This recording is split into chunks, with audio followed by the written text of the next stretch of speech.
তাহলে কি অর্জুন এবং মিশ্রি হানিমুনে যাবে? হ্যালো বন্ধুরা, চলে আসলাম সিঁদুরের মূল্য নাটকের আগামী পর্বের আপডেট নিয়ে আপনাদের মাঝে। এপিসোডের শুরুতেই আমরা দেখতে পারব মিশ্রি অর্জুনের স্মৃতিশক্তি ফেরানোর জন্য নানা রকম কৌশল করতে থাকবে, আর সেগুলো দেখে ভীষণ রেগে যাবে নকলপ্রিয়া। এবং নকলপ্রিয়া চিন্তাভাবনা করবে আমি কিভাবে এভাবে এগুলো আটকাবো।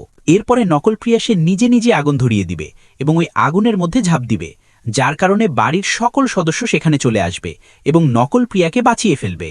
এরপরে নকলপ্রিয়া সেখানে বলতে শুরু করবে, নানি, ডাক্তার আমাদেরকে বলেছিল আমরা যেন অর্জুনের উপর কোনো প্রকার চাপ সৃষ্টি না করি, কিন্তু দেখো মিশ্রি সে অর্জুনের উপর চাপ সৃষ্টি করেছে। এমনকি দেখো, সে মনে হয় আমাকে এইভাবে আগুন দিয়ে পুড়িয়ে মারতে চেয়েছিল। এই কথা শোনার পর তো সেইখানে ভীষণ রেগে যাবে ছোট ঠাকুমা মিশ্রির উপর। এরপরে ছোট ঠাকুমা সেখানে বলতে শুরু করবেন যে দীর্ঘ কয়েকদিন ধরে আমার অর্জুনের উপর দিয়ে অনেক বিপদ গিয়েছে, যার কারণে আমার অর্জুন অনেক দুর্বল হয়ে পড়েছে, কিন্তু তার দাদি এখনও দুর্বল হয়নি। এই কথা বলে সেখানে ছোট ঠাকুমা হাতে একটি অস্ত্র নিয়ে মিশ্রিকে আঘাত করার জন্য ছুটে যাবেন।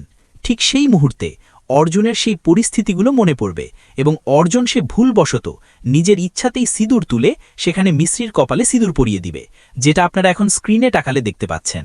এটা দেখার পর ছোট ঠাকুমা বুঝতে পারবে যে যদি কেউ অর্জুনের আগেকার স্মৃতি ফিরিয়ে আনতে পারে, সেটা পারবে একমাত্র মিশ্রি। বিষয়টি দেখার পর যশোদা নকলপ্রিয়াকে বলবে, নকলপ্রিয়া, যদি অর্জুনের সেই স্মৃতিগুলো মনে পড়ে তাহলে তুই এই বাড়িতে আর থাকতে পারবি না। তুই তোর ব্রেনকে আরও ভালো করে খাটা এবং দেখ চিন্তা ভাবনা করে তুই এখন কি করবি। এরপরে সেইখানে রুমের ভিতরে গিয়ে নকলপ্রিয়া তার নানিকে পাম্প দিতে থাকবে যে দেখো না কিভাবে মিশ্রি অর্জুনের স্মৃতিশক্তি ফেরানোর জন্য অর্জুনের ওপর চাপ সৃষ্টি করেছে। ডাক্তার তো আমাদেরকে এগুলো করতে নিষেধ করেছিল, তাই না?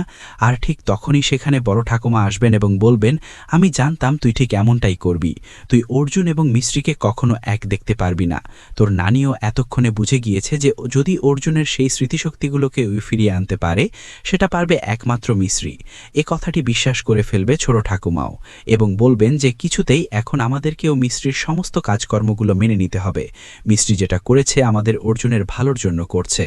অন্যদিকে দেখানো যাবে যে আশ্বিন এবং আশ্বিনের মা বসেছিল, আর ঠিক তখন সেখানে মিশ্রি তাদের জন্য চা বানিয়ে আনবেন। এরপরে সেখানে মিশ্রি চিন্তাভাবনা করবে যে আসলে কিভাবে আমরা অর্জুনের স্মৃতিশক্তি ফিরিয়ে আনব। তখন সেখানে আশ্বিন একটি বুদ্ধি পাবে এবং বলবে, ভাবি, আপনারা যখন এর আগে হানিমুনে যেতেন, আপনারা যদি এবারও অর্জুন ভাইয়া এবং আপনি হানিমুন ডেট করতে যান, তাহলে হয়তোবা অর্জুন ভাইয়ার সমস্ত কিছু মনে পড়তে পারে। সেখানে আপনারা দুজন একান্তই থাকবেন, একেবারে আলাবার। এই কথা শোনার পর তো মিশ্রি বেশ লজ্জার মুখে পড়ে যাবেন। এরপর আশ্বিন এটা বুঝতে পারবে। খবরটি শোনার পরে যশোদা নকলপ্রিয়াকে গিয়ে বলবে যে অর্জুন এবং মিশ্রি হানিমুনে যাওয়ার পরিকল্পনা করছে, তুই তাড়াতাড়ি দ্রুত কিছু একটা কর। এবং এমন সুন্দর মুহূর্তের মধ্য দিয়ে আজকের পর্বটি শেষ হয়ে যাবে। ভিডিওটি সম্পূর্ণ দেখার জন্য আপনাদেরকে অসংখ্য ধন্যবাদ।